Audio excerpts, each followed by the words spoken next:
A reading from the Holy Gospel according to Matthew. Jesus said to his disciples this parable. The kingdom of heaven is like a landowner who went out at dawn to hire laborers to his vineyard. After agreeing with them for the usual daily wage, he sent them into his vineyard. Going about 9 o'clock, the landowner saw others standing idle in the marketplace, and he said to them, "You too go into my vineyard, and I will give you what is just." So they went off, and he went out again around noon and around 3 o'clock and did likewise. Going out about 5 o'clock, the landowner found others standing around and said to them, "Why do you stand here idle all day?" They answered, "Because no one has hired us." He said to them, "You too go into my vineyard."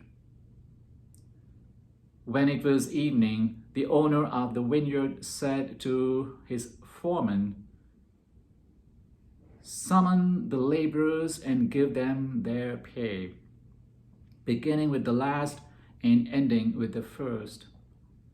When those who had started about 5 o'clock came, each received the usual daily wage.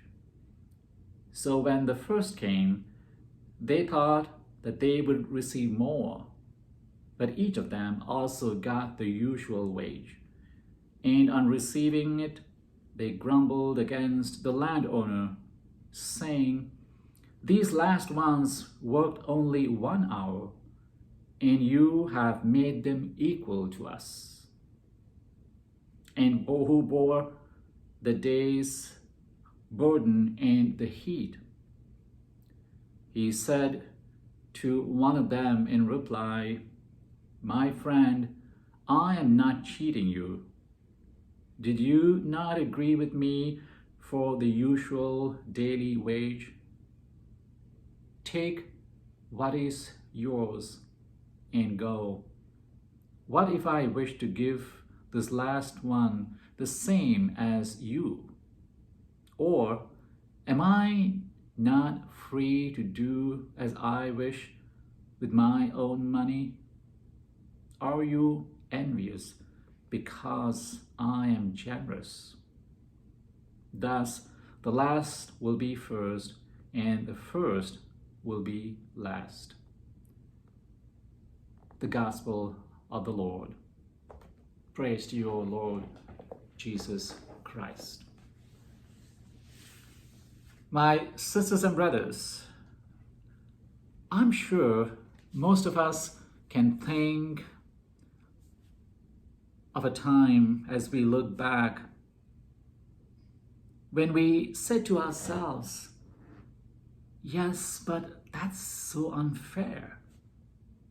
Perhaps despite our best efforts in school, having worked so hard for wonderful, good grades, we did not the grades we thought we deserved. Or at Christmas, your older sibling got a better present than you did. Perhaps later on in life, a loved one was struck down by a fatal illness despite your faith in God. We react this way because, these situations somehow we feel go against our conventional wisdom. This is the wisdom that teaches us you get what you work for. If you want something, you must earn it. You get what you pay for. You are rewarded according to your efforts. And yet, we know well that the most important experience of life The experience of being looked on in love by the other is not something that we earn. It is something which depends on the mysterious preference of and the generosity of someone else. In today's gospel, Jesus gives us a marvelous insight into the wisdom of reversal, which is at the heart of the message of Jesus. We heard the parable in today's gospel reading. Perhaps our instinctive reaction to the parable was something like, wait, this isn't right. Something's not right here. The way the landowner paid the servants is just not fair. This might be the most puzzling of all the parables of Jesus. But it gives us also, dear friends, an insight into what God is like and how God works, which perhaps goes against our conventional ways of understanding God. As we are told in today's first reading, my thoughts are not your thoughts, and my ways are not your ways. God tells us through this parable, don't cut me down to your size. You fashion God to your image, but I am very different from other gods. I am an original. Today's gospel story is not intended to be a paradigm for labor management relations, nor is it material for a business school ethics seminar. It has just one purpose: to teach us about the nature of God's love and justice. It would seem that the outline of the story was well known to those who were listening to Jesus.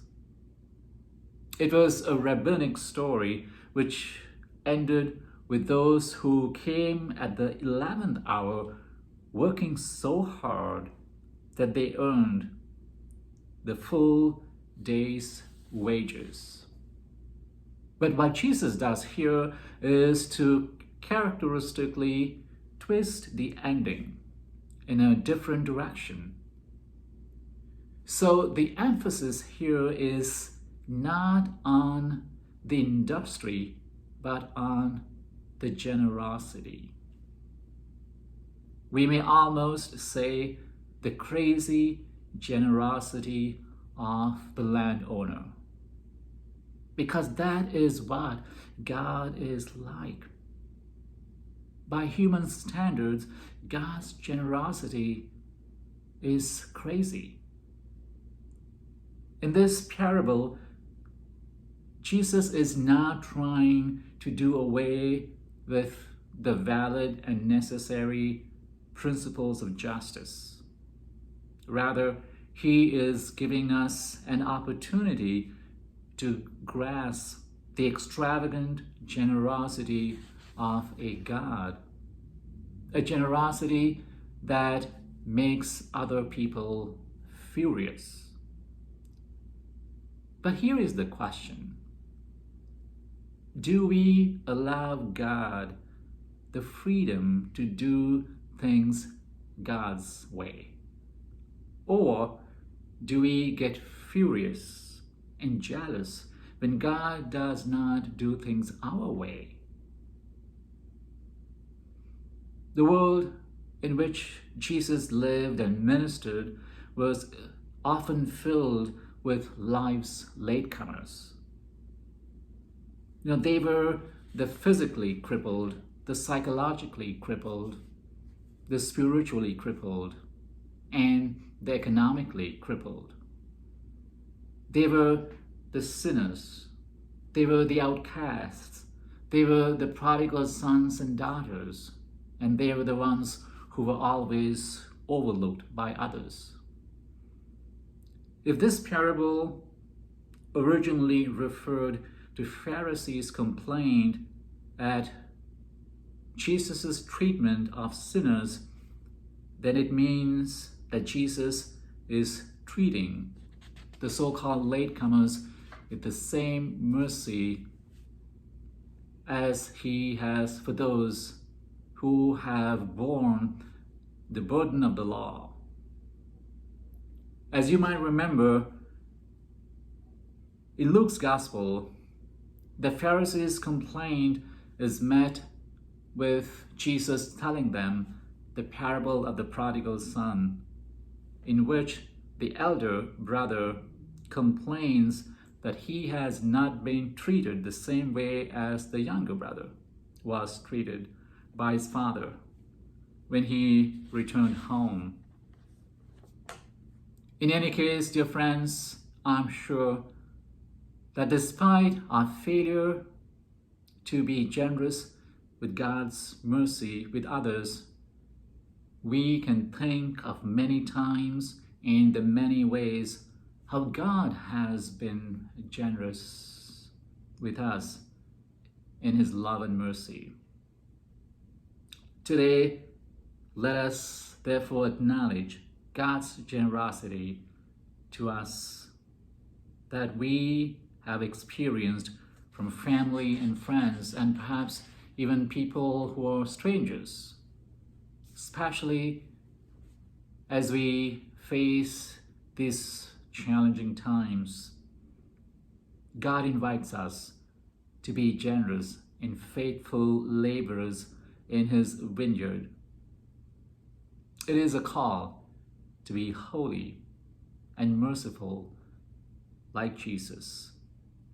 It is a call to immerse ourselves in God's thoughts and in God's ways.